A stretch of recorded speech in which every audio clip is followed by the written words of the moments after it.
Private యూనివర్సిటీలపై ఈ నెల 24న సుప్రీంకోర్టులో విచారణ జరగనుంది. మొత్తం 9 అంశాలపై సుప్రీంకోర్టు నివేదిక అడిగిన నేపథ్యంలో అందుకోసం తెలంగాణ ఉన్నత విద్యాశాఖ సిద్ధం అవుతోంది.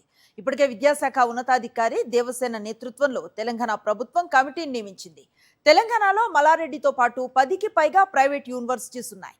మల్లారెడ్డి యూనివర్సిటీలో ఆకస్మిక తనిఖీలు నిర్వహించిన అధికారులు వర్సిటీలో సదుపాయాలు, విద్యార్థుల సంఖ్య, ఫీజుల వివరాలను సేకరించారు.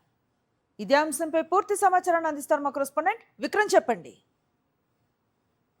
తెలంగాణ వ్యాప్తంగా 10కి పైగా ప్రైవేటు యూనివర్సిటీలు ఉన్నాయి. ఈ నెల 24వ తేదీన సుప్రీంకోర్టులో విచారణ జరగబోతుంది. ఈ విచారణకు సంబంధించి 9 అంశాలకు సంబంధించి పూర్తి స్థాయిలో నివేదిక ఇవ్వాలని చెప్పి సుప్రీంకోర్టు అన్ని రాష్ట్ర ప్రభుత్వాలను ఆదేశించింది.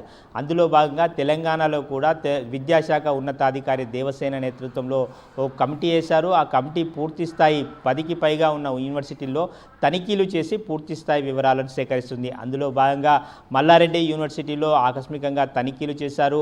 యూనివర్సిటీకి సంబంధించి ఏ విధంగా కొనసాగుతుంది, విద్యా ప్రమాణాలు ఏ విధంగా ఉన్నాయి, ఎంతమంది విద్యార్థులు ఉన్నారు, ఫీజులు ఏ మేరకు తీసుకుంటున్నారు, వీటన్నిటిపై పూర్తి స్థాయి నివేదిక 9 అంశాలపై పూర్తి స్థాయి నివేదికను సిద్ధం చేస్తున్నారు. ఈ నెల 24న సుప్రీంకోర్టుకు సమర్పించబోతున్నారు. అదేవిధంగా నో ప్రాఫిట్ నో లాస్ పేరు మీద యూనివర్సిటీలను స్థాపించారు.